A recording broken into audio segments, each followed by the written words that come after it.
What is the journey from being a social dancer and a student just having fun in dance classes into transitioning to working with dance and maybe becoming a part-time or full-time dance teacher?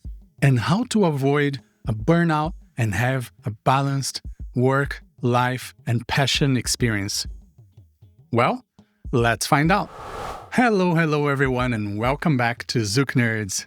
In this very special episode with our guest, Raven Benko, we will continue our conversation about dance teachers' responsibilities, expectations, and struggles.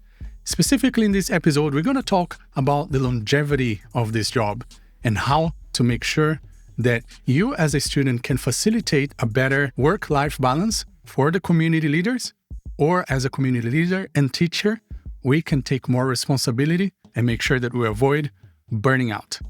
So, let's go.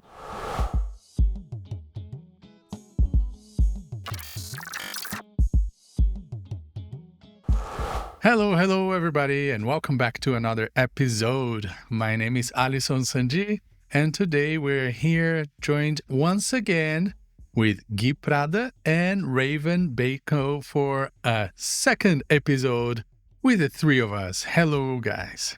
Hello everybody. Welcome back, Raven. Thank you. In fact, she never left. I never left. Yes, in between episodes, we just, have a quick chat, stretch our legs, shake our body a little bit, and then get back into it. And we're going to continue that conversation. If you were in our last episode, you know what we're talking about. How does your relationship with dance change when you go from dancer to teacher, organizer, admin, anything related to the dance community working situation? Yeah, that's one of the first things that I tell people when they ask me, hey, I want to start training to become an assistant or to help with something or a DJ. And I'm like, okay, look, understand things will change. Are you ready for it? Are you ready to feel like this is a place that you are expected to do things? This is a place that you will be tasked to do things. And this is a place that, well, that day that you don't feel like going to a social, that's not going to go down well because people are expecting you to be there. That day that you feel like, I'm just going to skip dance class. Well, that's not going to happen because you're expected to be there and teach or assist on that class. Even sometimes when you're sick, you're like, I need to cancel the class, but am I sick enough to cancel the class? It's okay. I'll just take some pills and go for it and battle it out. Yes, and this is most of the times nobody else doing that to you. It's just us doing it to ourselves. Okay, I'm not telling you your manager or the school owner should be the one doing this to you. They may not. But just our own relationship really changes. Certainly, for me, it did in a big way. Because when I started dancing, it was my pastime. And then when I became a professional or I started assisting and teaching, I did something that was not healthy. So that's why I want to put this in first. I switched my mindset into like, this is work. I have to behave a certain way. I cannot show my emotions. Nobody should know about my private life. I need to keep a distance. I need to build a wall. I did that. And looking back now, that's the reason why I quit dance in 2016 and I burnt out. So I don't recommend that. So on that note, I want to ask you guys, what have you done between your, let's call it amateur days, dancer days, student days, and then switching? What have you done that you think it was good? And what have you done that you think you'd do different now? I'm going to start with the second question. What I have done that I think I would do different. And part of this is based in the fact that dance isn't my full-time job, right? Teaching isn't my full-time job. I usually have a full-time job, 9 to 5. I was federal worker for a while or doing all sorts of other things. And I ended up using all of my dance energy on teaching. So for me, I have, certain amount of energy allocated for my work, and then certain amount of energy that I have on top of my work that I can do other things. And then I need my alone time and sleep and to not be around people, right? And so dance is such a social environment, and I love that about it. It has brought me so many friends, but I only have so much energy that I know I can commit to being in those spaces. And just the way my schedule has worked, I've allocated almost all of it to teaching. And so by the time more things come around, a visiting artist comes and they're having really cool classes, or there's an extra social on a weekend, or friends want to meet to dance or whatever, I find oftentimes that I am out of energy. It's really hard for me to go to these things and enjoy them at that point. So I found that I pour all my energy into teaching. And then when I have those opportunities to be a dancer or be a student, I'm so depleted that I don't get to enjoy them as much. And I'll be honest, I haven't found the balance of it yet. When you have a full-time job outside of dance and then you're doing the more organizational or teaching side of dance, having even more time to dedicate to it as just like a hobby has been really hard for me to find. I don't know, you guys, do you have that as well, where you get to the point where you're like, I can't dance anymore this week? Very rarely though. Yeah, but Yeah. you're a special, I think. He's a very special one. Yes. Very. No, I will tell you my secret. It's not a secret. I think it's a combination of things. So I was a primarily student social dancer for over a decade before I started teaching. Mm-hmm. So I think it sedimented in my core that there is this realm of social dancing that is its own thing. Like floating in the air is its own thing, separate. So I think because the amount of time that I was dancing before, it created very clear distinction when I am social dances versus when I am doing everything else or anything else related to dancing as a work, as a profession. Mm-hmm. And the other thing too, that was really interesting that I realized later is I used to do meditation retreats in a Zen Buddhist monastery. And in one of the retreats, this Zen master came from Japan, 94 years old, super nice to be around the guy. And he had these two helpers that would walk around. One was Brazilian, one was American. And I asked the American, what do you think meditation has helped you with? And he said, it helped me observe my thoughts and compartmentalize. Mm-hmm. And then I started to practice compartmentalization. Mm-hmm. So it's basically, you put things in little boxes in your brain, and when it's time for something, you open the box and then you close it and go. So for me, everything that dance involves is compartmentalizing these little boxes. So social dancing has this big, beautiful box that when I open, I'm there. And when it's time to teach, I close the social dance box and I open the teaching box. So they don't mix very much. They do mix when it's too much. When it's too much of something, then they mix. And also realizing that there are external factors that can impact. So I think one of the episodes, right, Alisson, we mentioned my experience in Rio when the boxes were completely messed up. I couldn't compartmentalize. Everything was bad. I was going to this. It was my first time in 20 years that I didn't want to dance, but it was the first time. So it was a big deal for me, and I didn't know how to deal with it. I called Alisson, we had a talk, then we did an episode about it, and it was a whole thing. But it was because of, I think, external factors, the place, the music, the people, the environment overall. But when I'm in a familiar location, like here, when I go to Taipei, or when I go to Australia, or when I go to these places that I have been so many times, it's joyful. And actually, the social dancing part is a relief. It's the thing that takes my mind away versus being the thing that I need to put extra energy to do is the thing that I release. But I'm a lead as well, and I think that has an impact as well, So that's it. That's how I do it. And how did you make that switch between the jumbled mess into the compartmentalization? What was your process to get your brain to do that? Let's say when you were in the Rio and everything was a mess, and then were you able to get back to a place where dancing was nice again in that spot? No.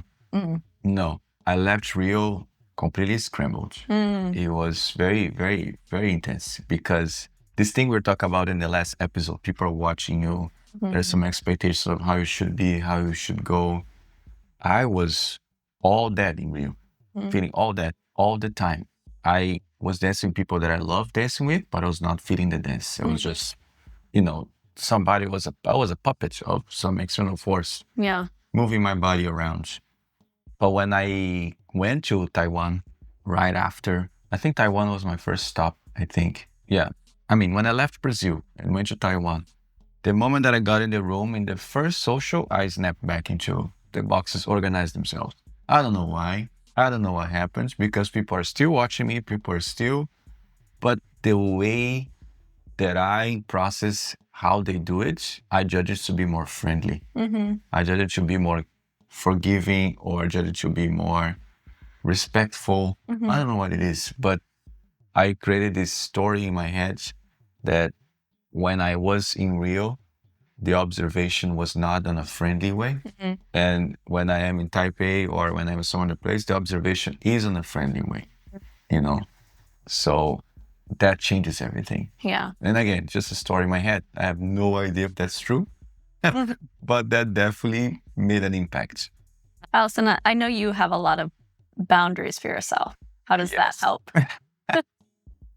It helps a lot. Yes, because of what I mentioned before, I quit dancing in 2016 and I came back in 2017. And that's when I was like, okay, I'm back, but it's going to be my way. It has to be my way. Otherwise, I know I'm going to go to that dark place again. So there are many, many things that I do. At the start of the year, I plan all of my time off and I don't change for a thing. So it doesn't matter how much money people offer. I'm like, nope, this weekend I'm going to be off. That weekend I'm going to be off. The same with the amount of hours I teach or dance on that week. So if I plan my week and I already allocated my energy throughout the week, and I know that Friday evening I'm not going to be dancing, Saturday, Sunday I'm not going to be dancing, and then somebody tells me, hey, there's a social on Saturday, do you want to come? I'm like, no. Oh, but are you free? Yes. But why don't you want to dance? I'm like, well, because I did not allocate that energy for social dancing on that week. Or somebody asked me, hey, do you want to do a private lesson? Do you want to anything? I said social dancing, but it could even be a private lesson or a group class. If I cannot move things around that week in a way that is going to make my week okay, then I just say no. One thing that I always repeat to myself and to anybody who asks me is this. One time I read in this book that you need to say yes to yourself and to whatever the thing is. If you say yes to the thing, you say no to yourself because you're only prioritizing that thing, not you. So I always analyze, is this a yes from inside and for the outside? Or is this a yes that is only for the outside because of expectations or trying to please people or not trying to upset people, blah, blah, blah, blah, blah. Because if that's the case, I'm sorry, but I'm staying back. If I upset people, I'm sorry. I just cannot be there today for whatever they invite me today or this weekend or whenever. It's tough a lot of the times, but with anything, with enough practice, it becomes easier. Yeah. At the very beginning, for me, it was very hard because saying no to work, like, what the hell? Say no to work is like, no, this is my life. I could never say no to a social. I could never say no to hanging out with my students. Could never say no to a private lesson or to a group class. That's paid work. When most of our work, 80 to 90% of our work is unpaid because it's outside of a dance class. So like just to start saying no to those things was crazy. But then I realized that not only I respected my time better, but everyone else started respecting my time better, not just expecting me to be available anytime and be okay with anything, So when I was trying to, align my life with the energy that I have and to make sure that I'm always happy with everything that is happening, I had to make those tough decisions. And in the end, I feel like I can do more things now because I am, like Guy was saying, compartmentalizing my life in multiple different boxes, and every box gets that amount of energy. Sometimes it happens that I am not 100% sticking to the boxes, but that means something's got to go. If I'm in a week that I'm only teaching and I'm supposed to do ZoukNerds, I'm supposed to do some admin on some website, but the teaching takes me out, nothing else is done. Yeah. And I may feel like that weight on me, but I feel like this is good for me. I feel bad for not doing, but I feel good for not doing, instead of like burning myself out again. Yeah. So that's why I really, really have to have very strong boundaries on my decisions and stick to them. Yeah, I've taken some of those. I think we've had this conversation before on, how you use your time and stuff. And I've taken some of those concepts and used it when I've been scheduling my time, and it's helped a lot. Where, when a student would ask me for my availability for a private lesson, before I would look through my week and I would see every moment that I could potentially fit a 1 hour in, even if it was between my hour-long metro ride from work, the hour that I had before I had to leave again for teaching another class. I'd be like, God, there's a free hour. And I would give them everything. And then they would always schedule the worst hour for me. Yeah. And it would make my life hell. And I would dread the lesson the whole day. And I would be tired going to the next class. And I finally got to the point where I was like, I'm trying to people please. Like, I'm trying to make everybody else make their life as easy as possible. But then I end up showing up depleted. So they're not actually getting what they should get out of me. Right? Yeah. And so even just the simple act of looking through my schedule and limiting myself from going, when do I actually want to teach a private lesson this week? Yeah. Do I want to do it after I have to do a really big meeting at work on Wednesday? Probably not. Probably not. Do I want to do it, when I've taught until 11:15 on a Monday night? Probably not. And that's really helped. And I've noticed, like, I haven't lost students. My students haven't just gone like, well, I'm going to go somewhere else. They're like, great, I'll make whatever time works. And you're like, oh, yeah, we're all people. I forgot. Like, we all have schedules. And I think that's very important what you're saying here, which is making sure that you're showing up 100%. That's the main reason when I feel bad, I make sure I turn that around and I'm like, don't feel bad. You know that you're saying no because you don't want to show up at 50% or 75% to the things that you already said yes. You already said yes to this bunch of things. If you squeeze another thing in, everything else loses because we only got so much energy, patience, and time that we can give to people. So we need to make sure that, yes, if you have extra time on that day, sure, great, feeling good. But if you're already busy and packed, energy-wise, not time-wise, because like you said, sometimes that time that you have between things is the time that you normally have to re-energize yourself or just clean up, like finish office work, kind of go home, do not much, have a shower, eat something, and then go to teach feeling 100%. That is your time to do that. That's not free time. right. Your time to re-energize is not free time. So another thing that people always ask me, hey, Alisson, when is your day off? I'm like, why? Oh, I know you're so busy. You're always busy. I want to invite you to go here or there, or here or there. And I'm like, okay, not on my day off. Yes. You're like, but why? And I'm like, my day off has 0 schedules. If there's one thing scheduled, that's not a day off for me. Because my life is all about schedule, and being in different places, talking to different people on schedules. So if you tell me, okay, on your day off at 12 o'clock, I need to be somewhere, that to me became a work day. Even if it's something fun you wanted to do. Exactly. So I always tell people, if you want to try, send me a message. If I reply, we'll figure it out. Because my day off is usually my offline day as well. Yeah. So you're probably not going to reach me until the next day. But in case I feel like, you know what, I want to get out. Let's see what's up. And then I get your message. I'll go like, hey, yes, let's do it. It'll be last minute, if anything happens.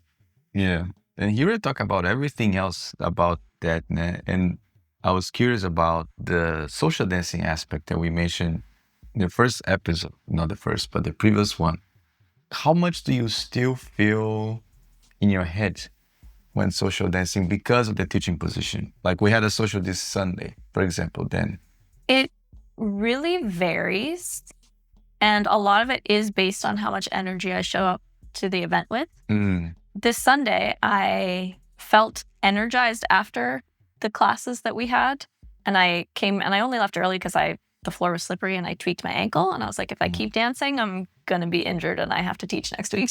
So I left. But I had some great social dances and I wasn't in my head and it was really nice. But a lot of times, I think one thing that helps me come to a social and like actually just enjoy the dancing itself is like making sure that I put enough boundaries between my students and I, but not too much that I can't enjoy their presence as like a person, you know? Because it's very easy to show up like as the teacher in class and come and do the work and have the students and then just like not have any personal interaction with the people.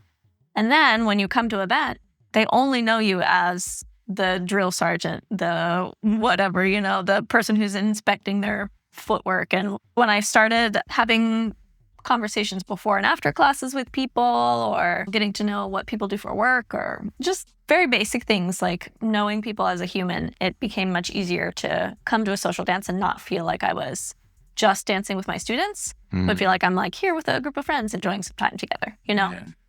But that also comes with very delicate balance, especially as a female teacher, that the boundaries don't get crossed too far because you are, this is going to sound maybe bad, but you are kind of selling your time as an instructor, right?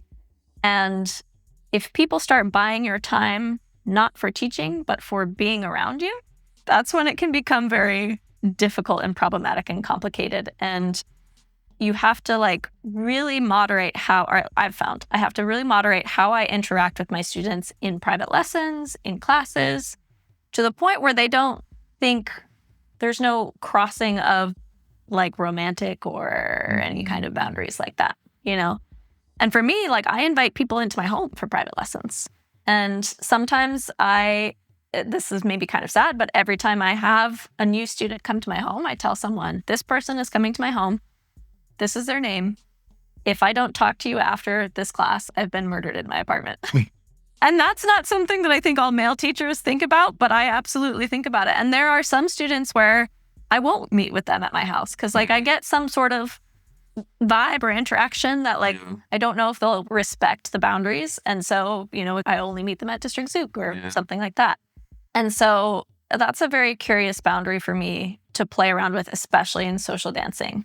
When I was just a social dancer, just a student, I loved Zouk, the structure of Zouk and the way that you could move as a woman that was expressive of your sensuality, but wasn't taken as like a sexual insinuation. Yeah. And of course, some people would. I would dance and then they would see like, oh, she did a body roll near me and now I'm going to like get closer and like try to get, you know, and that would, you know, I'd never dance with that person again. But usually I could have a dance and enjoy the full ability of how my body moved and then leave that on the dance floor and walk away, which isn't something that I can do on the streets as a woman.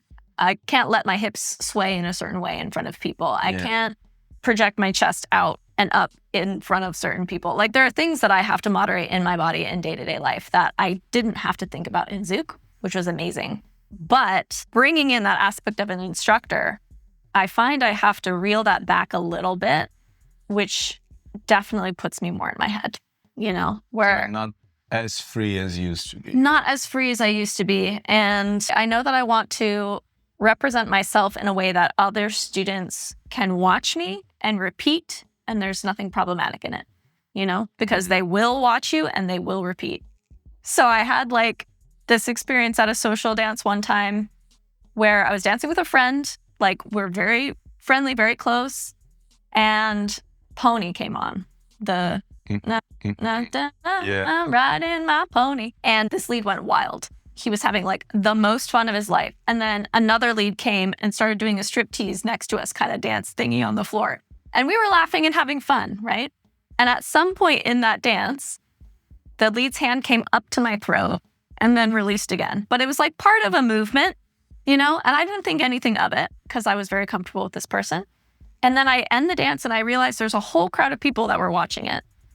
And I go into another social dance that night and someone I've never met before puts their hand on my neck like this, just straight from like a lateral with no reason, no lead, no, it wasn't like you were trying to do anything. And I went, oh my God, what just happened? And what did I just like present to the community that showed them that that kind of behavior is okay, just writ large, without having the different backgrounds and history and ability to read body language and all that kind of stuff, you know, because that is taught. And a lot of times people will just see and go, oh, I can choke a girl on the dance floor, great, you know, and it's just awful, right? Yeah. And so like I made pretty clear boundaries when Adayu and I were teaching together, because we were also romantically involved, that we would not kiss on the dance floor. We would not do anything that if someone who didn't know us looked at us and went, oh, these strangers seemingly danced and then started making out, I can do that too. I'm going to go dance and start making out, you know? And so there's things like that that I have to think about just kind of as a dancer in general, but especially as someone who's watched more in the community that I like maybe would consider being more flexible on before when I was a student versus now that I'm an instructor. I'm like, yeah, there are certain things that I will not do on the social floor. And I have to really pay attention to how the person I'm dancing with is reacting to me. Because if it starts going in a specific way, that could become problematic for me professionally, you know? And it could set a precedent between a student and I that I don't want to set, you know? And so there's a lot of that kind of thinking happening as well. Like much more self-conscious of everything that's going on. Yeah. We talked about this in one episode, I think, when I had this realization that people were really watching social dance. I was in a social salsa with Sylvia. So back in the day, I was in a social. Then I looked around and was like, man, these people are awfully looking like me. Like their hands are in the same place, like they're doing the same things. And then it clicked that people are watching. I also established some sort of baseline form of dancing that if I would like somebody to repeat or mimic what I do, I would like them to mimic this thing here. Exactly. Yeah. So establishing like this baseline way of dancing and making peace with it. Like it's actually fine for me to dance this way. Again, I'm a Legionnaire, so it's a different vibe completely. But it totally resonates with me, this thing of understanding that people are watching, that people are going to mimic what you do. They're going to do what you do. And then you being mindful of what you do, maybe at all times, until it becomes autopilots and then you just flow. I think I was lucky of having had several teachers who were really strong social dancers, and on the floor, they would blend. Yeah. You couldn't see, by watching from afar, you didn't know that person was a teacher, you know? And I think nowadays, as teachers, when you become a teacher, subconsciously you think you need to dance differently on the floor, like a little bit more, you know, more pompous, more peacocky, or more, or showcase more your stuff because you are the teacher. Yeah.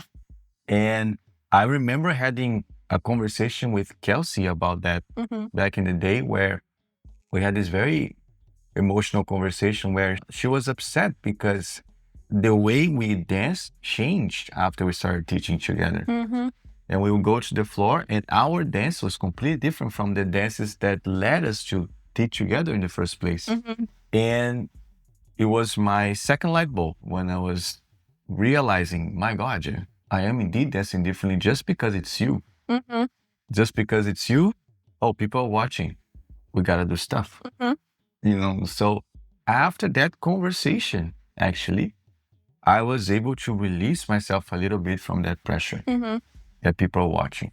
Now we have the cameras on the floor, and that's an added It's an added thing. Before it was just people's eyes. And now it's a camera. That And people can watch later people can watch later. and study. Exactly. So now that's the other challenge of when the camera shows up, trying to maintain, because it's not only the cameras, it's the lights that Yeah. comes with the camera. Yeah. It's a whole thing that literally changes the environment you were dancing, and trying to maintain what you were doing before is, for me, the new challenge, because I think I overcame the challenge of the eyes. You know, if I'm dancing with people that I teach, I'm dancing with you, if I'm dancing with Ting, if I'm dancing with Paloma, but we are in the social, I'm doing social dancing things. Yeah. You know, even if people are watching, because now I want them to see the chill social dancing thing that I actually do. And if the song is crazy, we go crazy. If the song is chill, we go chill. It is definitely something that is challenging, I think, to overcome, or at first to even realize at first that people are watching. And they're watching, like you said, the hand on the neck, but sometimes we would dance and then we would hold with both hands, with both arms, but people wouldn't see how long it took, The progression. the Yeah. progression for us to get to a full hug. You know, so people are copying the results. They're not copying the process. Yep. You know, so starting to make my social dance a longest process that never gets to a result. Yeah. Yeah. So if people are copying, they're copying this thing. And then again, making peace with that and actually having fun with that, you know, and releasing yourself from needing to be or to do a certain thing. Not as easy when the camera is on, Yeah. but a lot easier now when it's just eyes. Yeah, it's very hard, this social dancing thing, because like I was saying before, you may just want to go to the social to socialize, but are you allowed to? You know, you may go to somebody's party to socialize, but are you allowed to? There's actually a time that I stopped going to people's barbecues or birthday parties that they would invite me to, because without a fail, every time they would ask me to do a demo. And I would go like, guys, can I not do, like, I'm not prepared. I didn't bring anything. And I just, you know, I've been teaching the whole day or the whole week, and I really just want to be here, hang out with you. And they're like, oh, but we want to see it. Or my friends want to see it. My parents want to see it. My dog wants to see it. Yeah. And then you feel that pressure and you just do. And then I started feeling like, you know, I can't accept invitations anymore, because now when people invite me to go somewhere, they're expecting me to do a show. And I'm like, that shouldn't be the case, right? Yeah. So instead, what I've learned to do after the whole thing of burning out is to just set clear boundaries. I'm like, there is a birthday party. Yes, I would love to go to a birthday party. When? Oh, this day. Okay, cool. Are you guys planning to do any dancing? Oh, no, not really planning. But, you know, if people want to dance, they want to dance. I'm like, okay. Because on that day, it's my day off, or I'm going to come from teaching all day. So as long as it's okay for me not to dance at all, I really just want to be there, socialize and talk to people, I'm more than happy to come. But if it's going to be like a dancing thing, I better not be there, because that's not what that time of the day is meant for me. That time of the day would be meant for non-dancing activities, or even just sometimes I'll go to the social, and I feel proud when I can do this, because I want to go to the social and I want to talk to my friends. I want to see my students. I want to socialize with them, but I don't want to dance. So I will go to the social and tell everybody, no, I'm not dancing tonight. Everybody's like, they kind of glitch. They're like, why are you here then? I'm like, because this is a place of social interaction as well. You know, I understand that for most, they come here to dance. But you know, a lot of the times I ask people, like, did you have a good time? Oh yeah, I had a great time. Did you dance a lot? Oh, not really, but I caught up with a lot of people. I talked to my friends, and it was a great party. So you don't have to dance all night. Yeah. But you need to set clear boundaries. You know, are you feeling social enough to be around people? Good. Social enough to be around people and dance? Yes, no, maybe. You know, kind of going through, I have like spreadsheets in my head of like systems of how I do things. Infographics, because that's what I need to do. And for anybody listening, if you're feeling that way, the ways that we're talking here, maybe try one of those things that we're talking about here. You know, like you don't have to remove yourself. You don't have to lose the passion or get to a point where you're resenting something. Don't let yourself get to that point. And don't feel bad introducing boundaries. Those are there, at least for me, to make sure that I never quit again, to make sure that I'm always 100% with the people that are near me because I chose to be there 100%. And if I didn't, I wouldn't be there. So show up 100% or don't show up, and don't feel bad, and explain your situations. You know, communication is key. If other people get upset with you, what can you do? Look after yourself first. Yeah, I think that like the people that deal with the arts, they might face something similar. For example, a comedian that is invited to a party, people might say, "Oh, tell us a joke, you know, like do a bit for us," you know, or somebody who is a cook. And there might be always the expectations that when they cook, it's gonna be because it's a cook, you know, it's what they do. Can you do something for us? So I think that might be something that people who do art might face in some shape or form, because there is this expectation that is built from the people who are interacting with us, that we are always on to do the arts that we work. And we're always going to do it at the same level of perfection every time. And just because we love it doesn't mean that I'm available to do this 24/7.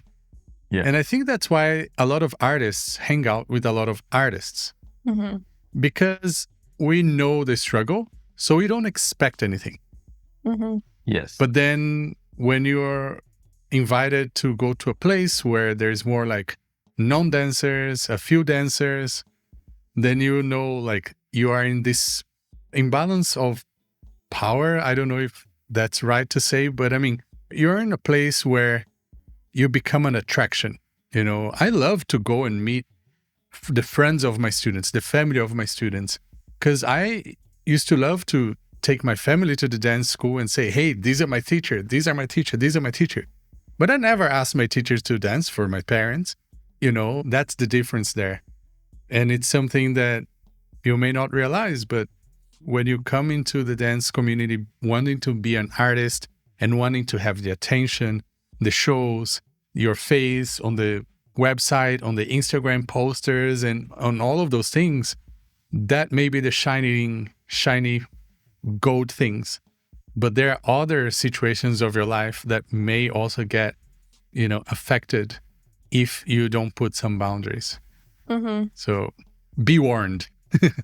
Yeah. With all these things that we were saying, combining this episode and the previous one, what I'm realizing right now is that when people want to teach and they go, I want to teach, I want to be a teacher and do all these cool things.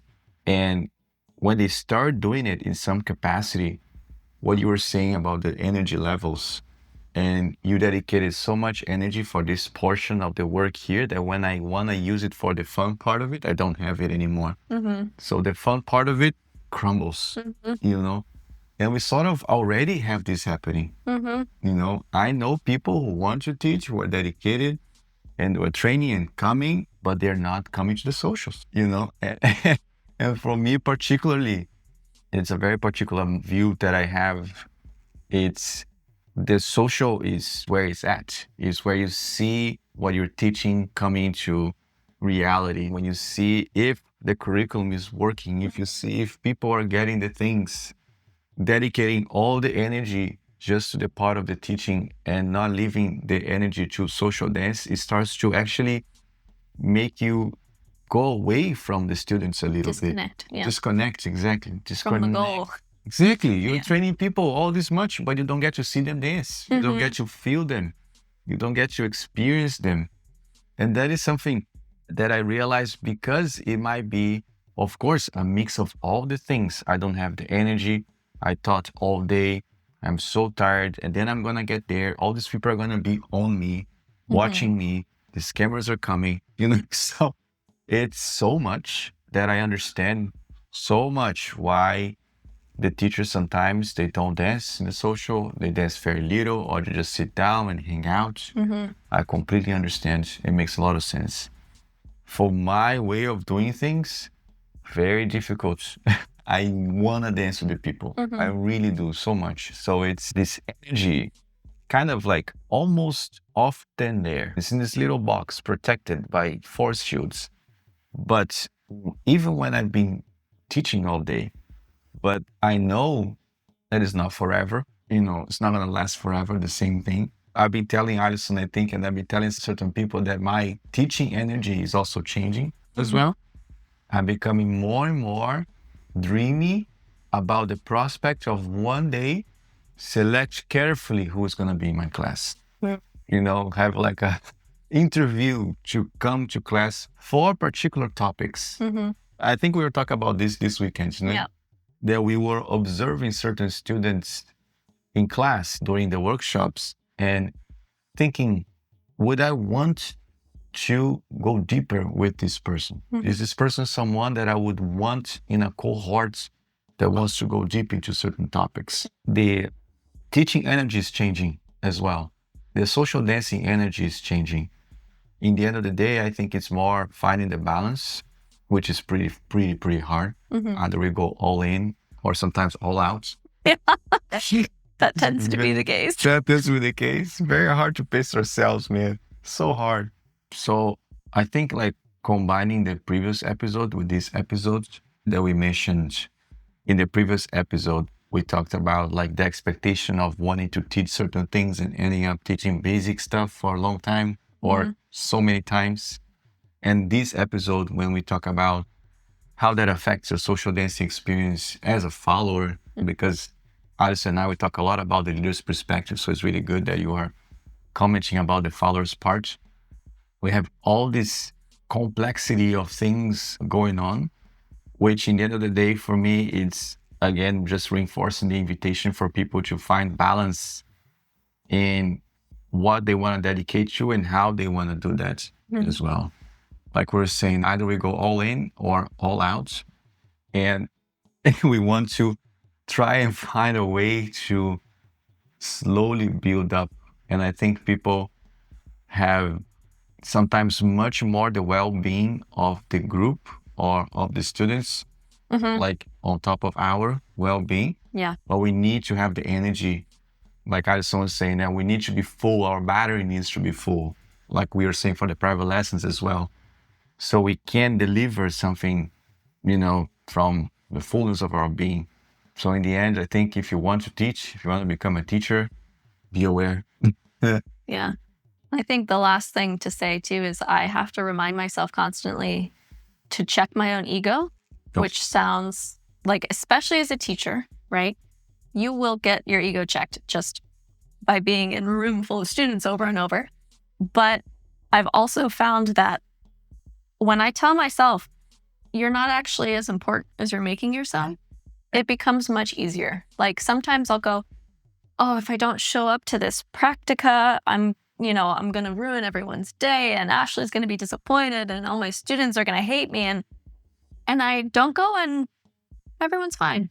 The world goes on. And sometimes I make myself too important in everybody else's lives and not important enough in my own life, And it's a total just misconception of how things are working. So that's really been helpful for me, especially recently, to just say, Raven, you are important and you might not even be missed if you don't go.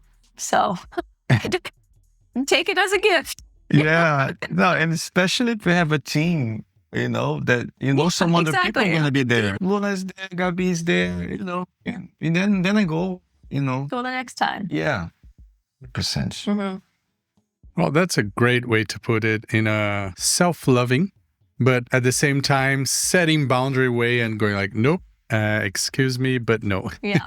So, well, that summarizes these last two episodes that we've had. Very special ones, our 40th and 41st episodes for season 5. So thank you, Raven, for being here. It's been a huge pleasure. So thank you. Thank you for having me. been great. And thank you, Guy, once again for being here with us. Always. Let's do more. And thank you all for joining us, and we'll see you on the next episode. So thank you. Beijos, abraços, and ciao. Bye, everyone.